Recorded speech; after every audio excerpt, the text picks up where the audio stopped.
பரந்தூர் விமான நிலையமா இல்லை விவசாயிகள் கண்ணீரானா? எங்கள் தலைவர் விவசாயிகள் கண்ணீர் பக்கம் தான் நிற்பார். இதை உறுதியாக சொல்றோம். மாண்பு முதலமைச்சர் நேற்றே சொல்லியிருக்காரு, கூடிய விரைவில் விமான நிலையத்துக்கான இடம் கூடிய விரைவில் அறிவிக்கப்படும் சொல்லியிருக்கிறாரு. ஆனால் எங்களுடைய தலைவருடைய முதல் பிரச்சாரம் காலடிப்பட்டது விவசாயிகளுடைய கண்ணீருக்காக,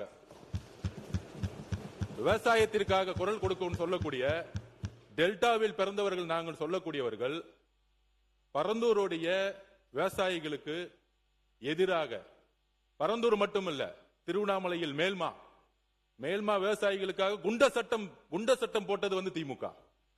அப்ப இன்றைக்கு விவசாயிகள் மட்டுமல்ல ஒட்டுமொத்த நீர்வளமும் எத்தனை ஏரிகள் என்பது இருக்குங்கிறது மூத்த உறுப்பினருக்கு தெரியுமா?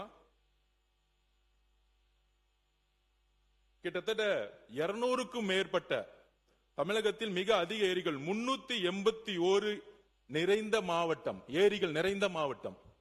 அப்ப 381 ஏரிகளை பத்தி அவங்க பேசினதில்ல, மக்களுடைய குரலுக்கு பேசினதில்ல. நேற்றே தெளிவா சொல்லியாச்சு. சென்னை விமான நிலையத்துடைய இன்னைக்கு இருக்கக்கூடிய பங்கு என்ன, அதை அடுத்த லெவல்ல கொண்டு போறதுக்கான அரசினுடைய நிலைப்பாடு என்ன எல்லாம் சொல்லியாச்சு.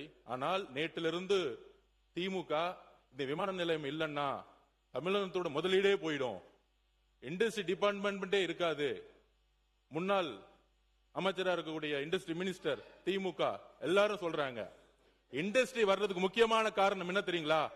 Single window system. ஊழல் இல்லாத ஒரு அமைச்சர், ஒரு முதலமைச்சர், ஒரு அரசாங்கம், எந்த நிறுவனம் இருந்தாலும் முதலமைச்சர் இன்னைக்கு நேரடியாக சந்தித்து எந்த இன்வெஸ்ட்மெண்ட் இருந்தாலும் வாங்க, நானே எல்லா துறையிலையும் எந்த விதமான ஹடில்ஸும் இல்லாம சிங்கிள் விண்டோ சிஸ்டத்துல 45 நாள்ல எல்லா பர்மிஷனும் வாங்கி கொடுக்கறோம்னு சொல்லக்கூடியவர் சிஎம்.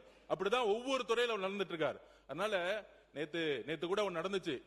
இதே அண்ணன் ஆஸ்டின் தான் நம்மளுடைய சட்டமன்ற உறுப்பினர் வேலுமணி அண்ணன் ஜி ஸ்கொயர் நிறுவனம் பத்தி சொன்ன உடனே திடீர்னு டக்குன்னு எந்திரிச்சார். அந்த ஜி ஸ்கொயர் நிறுவனத்தை பத்தி ஏன் பேசுறீங்க அப்படின்னு மாண்பு முதலமைச்சருக்கு நாங்கள் கோரிக்கை வைக்கிறோம். இந்த பரந்தூர் விமான நிலையம் பண்ணும் பொழுது டிபிஆர் ப்ராஜெக்ட் அரசுக்கு மட்டும்தான் தெரியும், டீடைல் ப்ராஜெக்ட் ரிப்போர்ட் அரசுக்கு மட்டும் தெரியும். அந்த டீடைல் ப்ராஜெக்ட் ரிப்போர்ட் வரதுக்கு முன்னாடியே ஒரு கட்சி சார்ந்தவர்கள், நான் எந்த கட்சி பேரையும் சொல்லல, ஒரு கட்சி சார்ந்தவர்கள் அந்த நிலத்தை சுத்தி லேண்ட வாங்கி மிகப்பெரிய ரியல் எஸ்டேட் மோசடி நடந்திருக்கு. அதை ரிஜிஸ்ட்ரேஷன் டிபார்ட்மெண்ட்ல சொல்லி அந்த ரியல் எஸ்டேட் மோசடி, இந்த பரந்தூர் விமானம் எதுக்காக உருவாக்கப்பட்டதுன்னா இந்த ரியல் எஸ்டேட்டுக்காக தான். அப்ப இதை நாங்கள் பதிவு செய்கிறோம். விவசாயிகளுக்காக, விவசாயிகளோட கண்ணீருக்காக கிட்டத்தட்ட 2 போகம் அங்க விவசாய உற்பத்தி பண்ணிட்டு இருக்காங்க. 2 போகம், இத்தனை ஏரி இருக்கு, 381 ஏரிகள் இருக்கு. இதுக்காக விவசாயிகள் பக்கம் நிக்கிறதுக்காக தான் இது கேன்சல் செய்யப்பட்டதை தவிர இதுல எங்களுக்கு எந்த விதமான அரசியல் உள்ளிடும் எழுதி வச்சுக் கொள்ளுங்கள். 5 வருஷம் கழிச்சு வெள்ளை அறிக்கை நாங்க உரத்துக்கு ரெடி. உங்களோட 10 மடங்கு இங்க பொருளாதாரம் வந்திருக்கும். ஏனால் ஊழல் இல்லாத ஒரு ஆட்சி எங்களோட முதலமைச்சர் கொடுப்பாரு. இதற்காக எல்லா இண்டஸ்ட்ரியும் வரும். 45 நாள் 60 நாளுக்குள்ள சிங்கிள் விண்டோ சிஸ்டத்தை முதலமைச்சர் உருவாக்கி இருக்காங்கிறத பதிவு பண்றோம். தங்கம் தெரசு அவர் பேசுங்க. தங்கம் தெரசு மாண்புமிகு முன்னாள் முதலமைச்சர் எடப்பாடி கே பழனிசாமி. மாண்புமிகு பேரவைத் தலைவர்களே, விமான விரிவாக்கத்திற்காக பரந்தூர் விமான நிலையம்